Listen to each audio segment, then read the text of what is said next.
Hi, this is Mark News from Plant Talk Radio. Thanks for subscribing and listening to our podcast, Your Gardening Questions from Plant Talk Radio.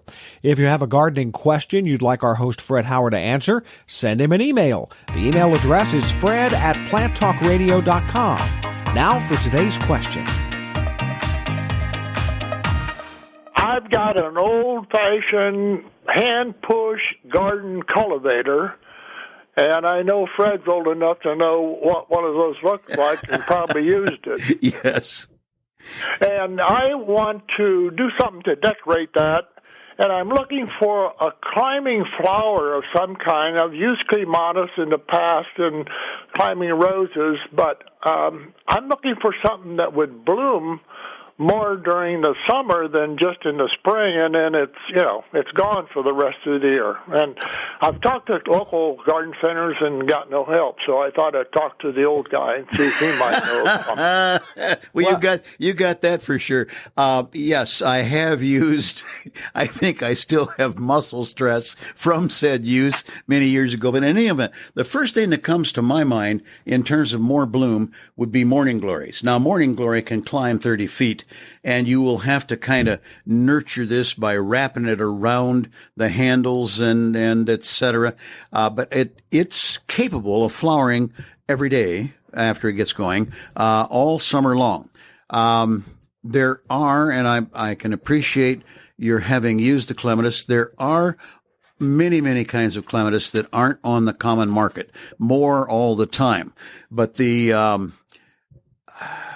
there are a few that grow only 6 feet high, flower somewhat more prolifically and more often, because the regular clematis, some of them grow, well, they, I guess by cultivar, they'll grow 6, 8, 10, 12, 15 and more feet. So you'd want to use one of the shorter ones. But I think my first thought is the morning glory. Things like trumpet vine have to get way, way, way big before they can give you good flower and so on. Check with your garden center and or you can get a mail order situation going where some of the clematis growers will have anywhere from 15 to 50 different clematis, some of which are going to stay in that 6 or so foot range.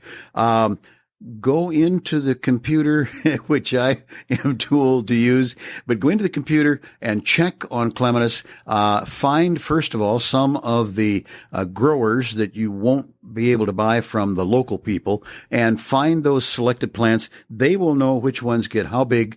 They will know how often or how prolific they are and how often they flower, and can answer you clear well beyond that. Ken, beyond that, my mind has closed down on anything else because I'm picturing the apparatus, and it doesn't stand very tall, and it's only just so long at an angle and so on.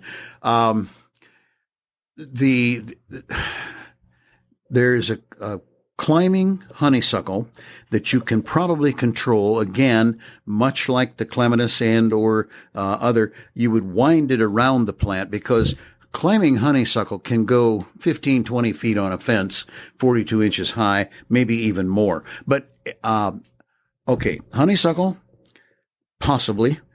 I don't think I would use the trumpet vine, but then the several clematis, any of several colors of the morning glory, and be ready to help the plant grow where and the way you want it to grow. A lot of that will just simply be bending the clematis around itself, bending the morning glory around itself, wrapping, so to speak, even to the extent that with morning glory, you can probably cover the whole cultivator and not have to worry about it.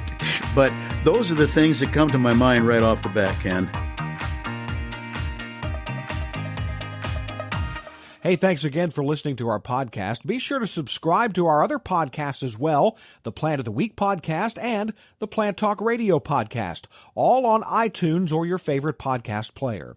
If you'd like to sponsor a daily podcast, contact us at fred@planttalkradio.com. To find out more about Fred Howard and Plant Talk Radio, visit our website, planttalkradio.com. Hi, this is meteorologist Jennifer Naramore. You hear my daily forecast. Now you can check out our podcast about one of nature's most fascinating phenomenon, tornadoes. You'll hear from scientists, storm chasers, and storm survivors. Plus, stories never told before. They're so riveting you can see them in your mind. They can happen anywhere in the world, any day of the year. Don't miss the next episode of Tornado Talk. Circle270media.com.